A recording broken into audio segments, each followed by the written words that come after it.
But yeah, I brought some of my favorites that I actually use. Not necessarily the rarest, but I think a good representation of some Sujihikis that I think are really nice. Yeah, when you hold it, it feels like you want to use it, you know? It does. Yeah. And the grime is got this really nice, aggressive shape to it. Got this overall balance, really love it. Right? It's really nice. Yeah.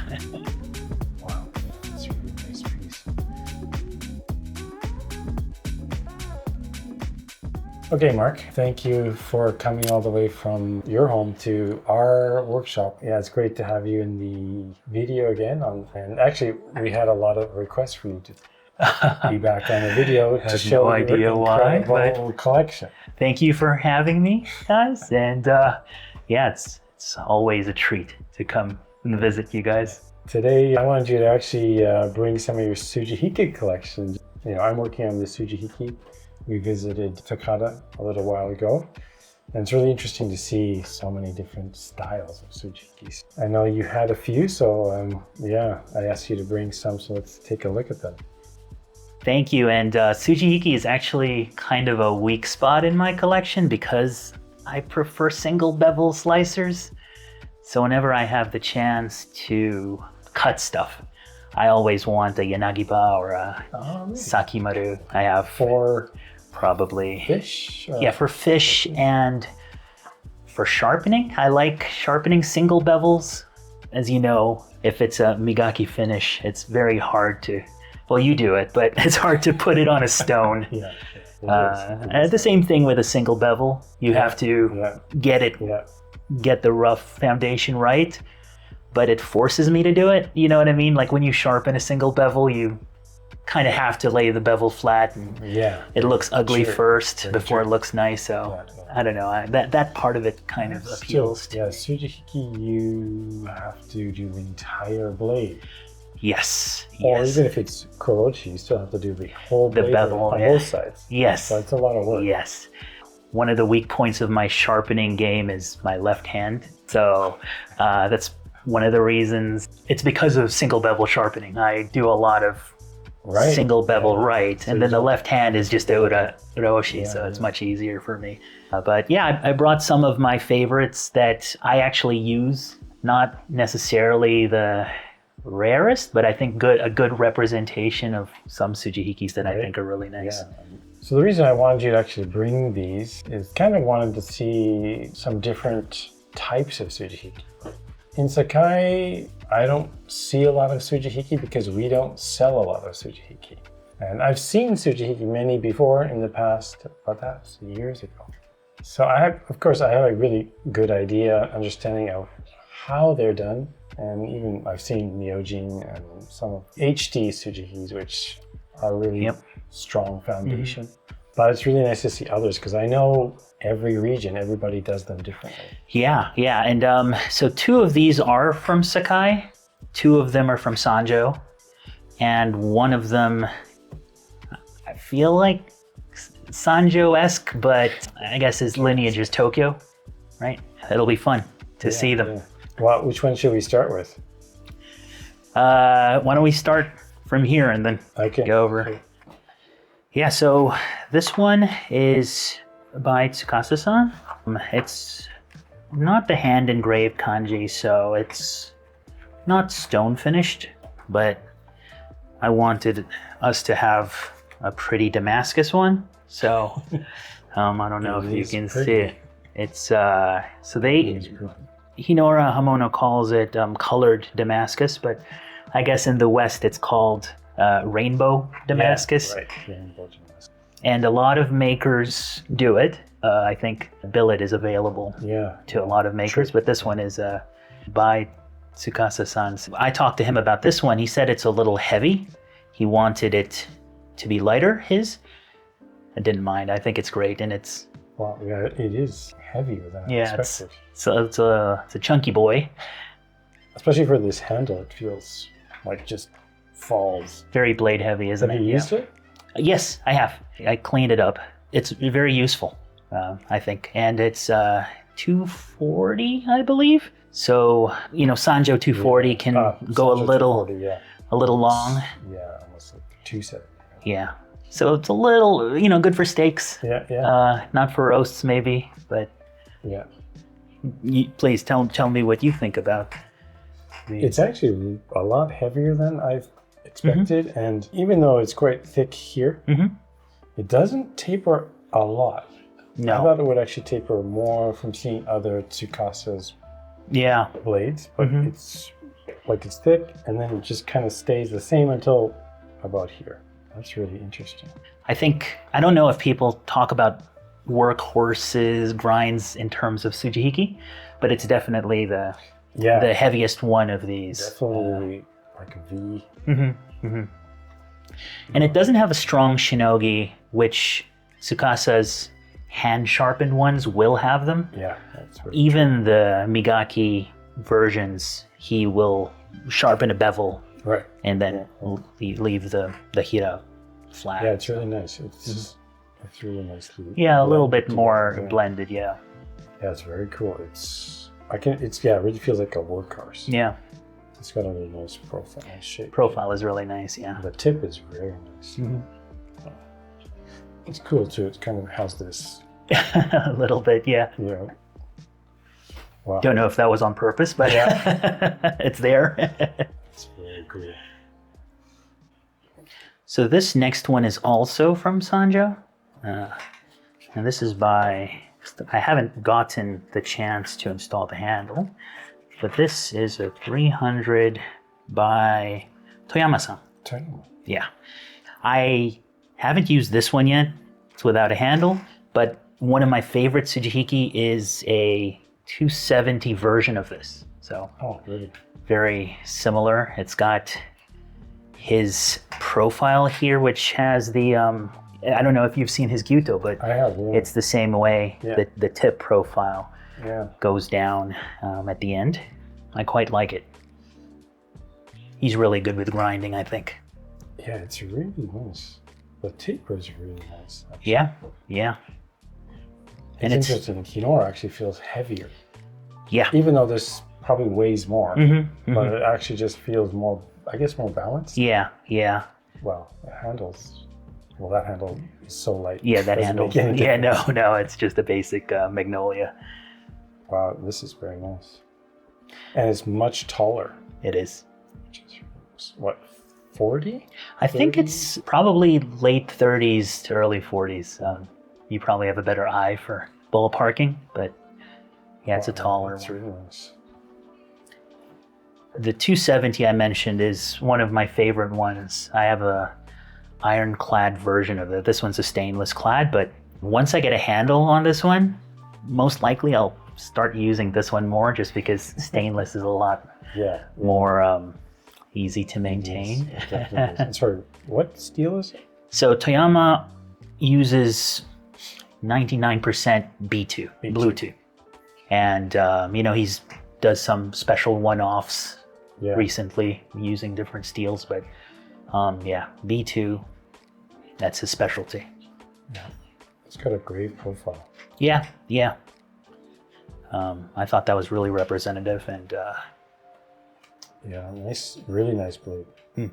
That tall Sujihiki is really, it looks nice. I don't know why. It's got this nice presence. Yeah, I agree.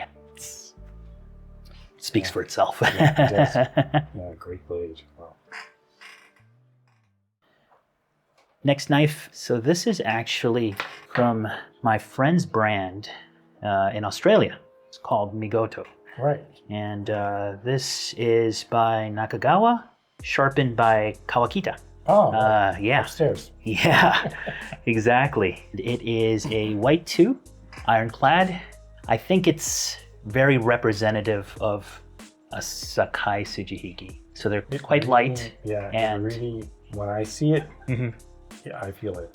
This is Sakai. Yeah, that's really interesting. Wow. Yeah, it's quite thin, like 2.5, 3. I like this one so much that I gave one to my brother and one to my dad. So did you really? Yeah. So our whole family uses these for slicing stuff. No, it's really nice. It's got great feel and balance. It's interesting. Sakai shape always is very similar, maker to maker. Like even this is not an HD, but it has some HD DNA, you could say, in there. Yeah. Sakai is very much like, you can go around there looking at knives and thinking, oh, this is actually very similar to this one. And then it might turn out that it actually is the same with a different brand. But I don't know how many other Kawakitas. I mean, he's getting up there in age, I think. Yeah. And I'm sure, his workshop has other folks working for him, but he's Morihiro's teacher? Yeah. Kind of? One of the main teachers. Yeah, it's really nice. It's got a really nice feel. It really feels like a Sujihiki, what I am used to. Yeah. And functionally, probably one of my favorite ones. Like I said, when I tried it, I had to just give them to my family. So, how do you feel the difference between the thicker one versus these?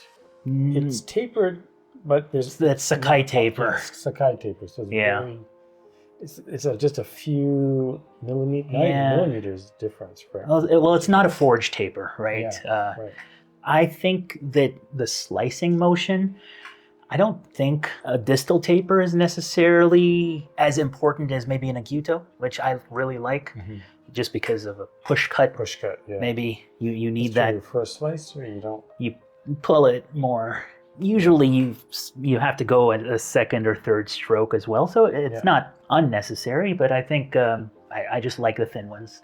Yeah, it's really got a nice feeling to it. The balance is so different from the other two we saw. Yeah. Really so those ones were really blade heavy. The handle's even not that heavy, but it feels more overall balanced. Nice piece. Okay, this next one is not Sanjo and not Sakai. This is by my favorite maker, probably, Kato-san. Yes. So it's a 270 Kurouchi. In the West, we would call it the standard, as opposed to, the workhorse version of it. These ones don't run too short, so it's close to 270 edge length. But I wanted to bring it because, first of all, I love his work, and his Kurouchi is a heat treat Kurouchi. It's not scale, but he also doesn't grind. So this is the forged finish, basically. Yeah. The Kurouchi's really nice color, really deep black, charcoal. During the heat treat, he leaves it for a day in charcoal. Right. But he rubs it with dirt, I guess, to get that, and that's where sometimes the it's not a very even. Sometimes they're not brush strokes, but it's not a clay, but he packs it a little bit, knowing that it's going to be a Kurouchi, right? Compared to a Migaki, which is just also really nice deep black. I guess it's a little bit thicker than when he does the full convex. That makes sense. The Shinogi's a little bit more distinct. I don't know how stone ready the bevels are, or whether or not they're gonna rise, but I do like trying to polish his coup bevels, I guess, or the bevels under the coup. So this one's got a really nice. The bevel itself, the Kiriha's got a really nice hamaguri too. Which is really cool to see. One of my travel knife, I guess. So when I go around with my family, I bring. Usually, it's a short Sujihiki from Kato-san. I have a 240 and a 210, and those ones, sometimes we go buy supermarket sashimi blocks and slice them up at the hotel.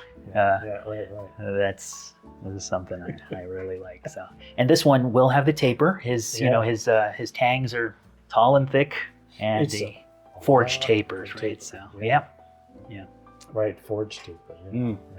It's got a really nice taper. Like what, from 6 to 1.5? Something like that. It really goes. And this one has more of that. I don't know. I don't want to say the butcher knife profile to it. It does have that steady belly. Yeah, that's true. It's got more of a belly. It doesn't really have any flat spot. which is kind of hard for Japanese ku, because normally forging to shape is not, they tend to just want to make the blank and then give it to the sharpener and say, here you go. But if they have to forge the taper, forge the shape. It takes a lot more skill, I believe. Yeah, I don't know if it probably doesn't take more time, but they have to be more careful with it, right? It's true. I remember seeing Kato forge a Gyuto, and I was really surprised how close it was to the final. Very. Yes. In weight and in the taper, everything. I was really surprised how close he got it. According to him, the reason he does that is because of being a swordsmith. He hates wasting material. Makes sense, yeah. So he tries to get them quite close to the final shape. There's no snipping much, that's right? They very, very common with all sword makers. Yeah. They try to get it as close, no wasted material. You know, in other workshops in Japan, it looks a little bit like a spatula sometimes, and then it gets cut it out, and stamp it. Yeah, so. Wow, this is really nice. This one really feels like you can use it. Yeah. Of course, you can use everything, but I don't know why this has a more. I feel like I can take it everywhere. That's cool. The balance is really unique. It's so different from the rest of it. It is, yeah. Like it's so light at the front that I almost feel I could use it as a petty. Yeah. Like and actually, the shorter ones, the ones that are closer to 210, really do feel like long petties. Like I couldn't tell whether it's a Sujihiki or not. Normally, you should be able to tell. And you could almost use it too as a Gyuto. Absolutely. Like some of the old Sakai Gyutos were around 45. For 240. Yeah. Before we got into the whole, Western ones. And that's mainly because of push cutting. Yeah. Everything's push cut. There's no. Exactly right. Yeah, we're rolling it. In 10 years, we'll be seeing 70 millimeter. Because of the West asking for tall Gyutos. They're going to be. Then you're just getting into cleavers. Exactly. Yeah. And are actually fun to use. But yeah. The last one, I know what this one is. I'm really excited to see. But please. It's in a Kiri box. So a little bit. That's telling already.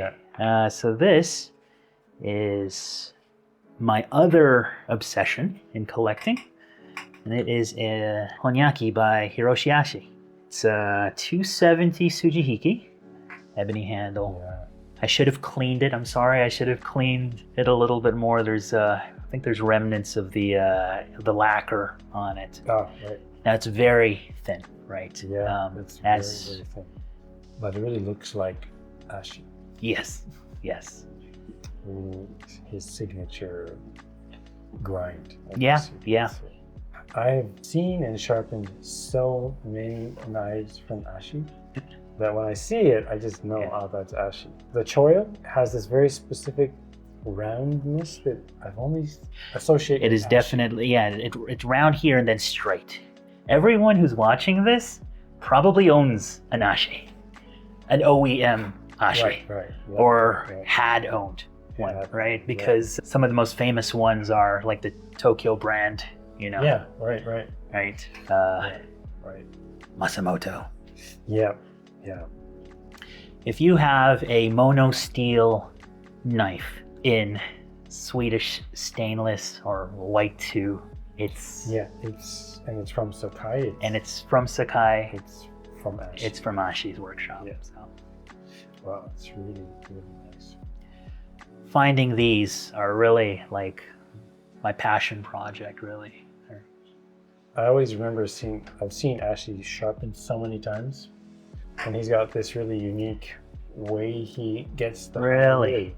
It's a subtle touch on the large wheel, ento, but it's kind of back and forth. Interesting. I remember seeing Kosuke's father doing that. And I thought, oh, that's so interesting. Where did you get that technique from? He said, oh, Ashi taught me how to do that. That's fantastic. And they're both kind of the same age, right?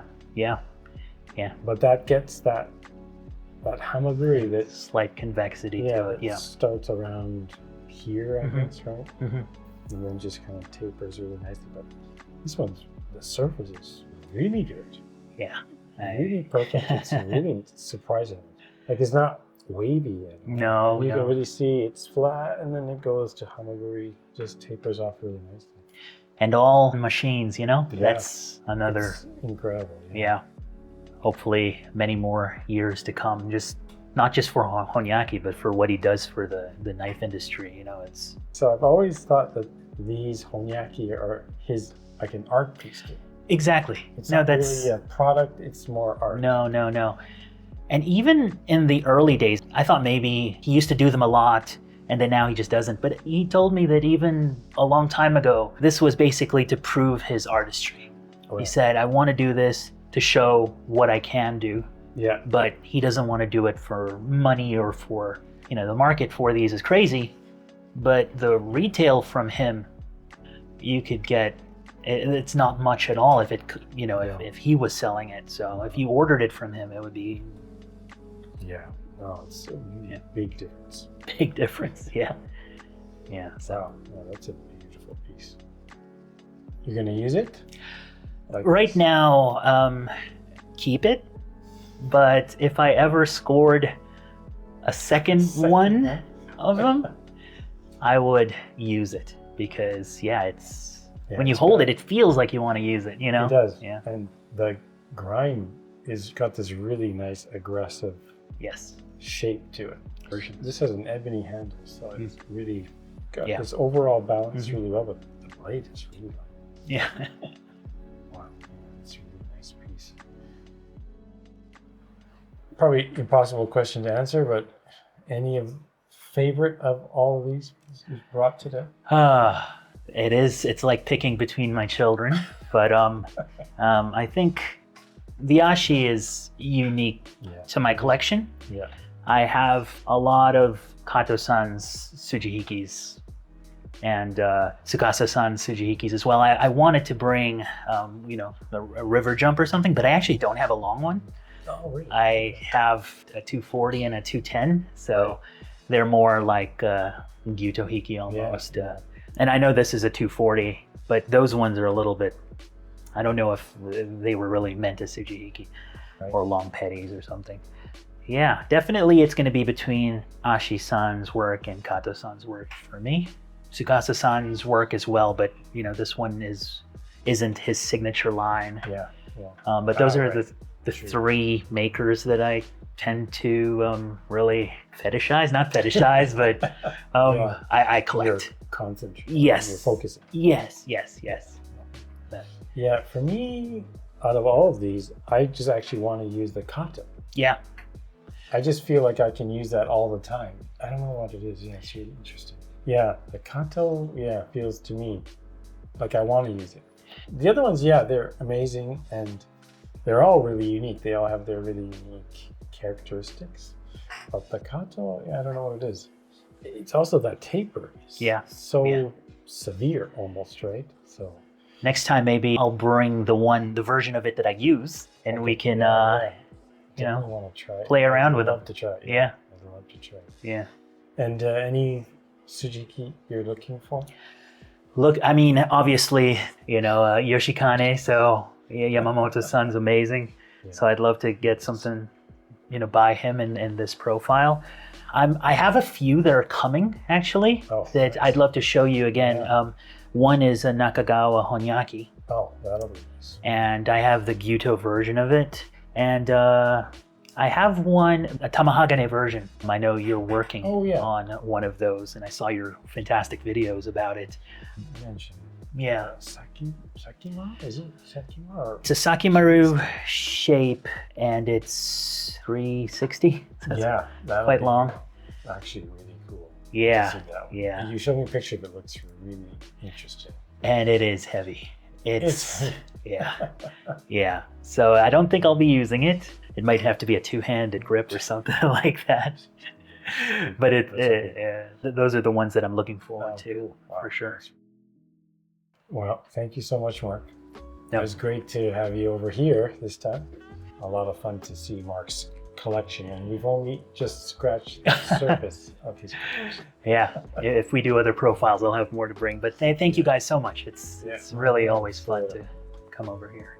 If anybody wants to see his incredible collection that's always growing, Thank you. Instagram, I think, is the best. Probably. Probably Yep. the best place. Incredible photographs too. Oh, thank you so much. Coming from you guys, that's actually quite a compliment, but thank you. Okay, thank you so much again for joining us today. Thank you, Mark, and thank you for all the support so far. It's been amazing. And subscribe, and we'll see you in the next video. Thank you.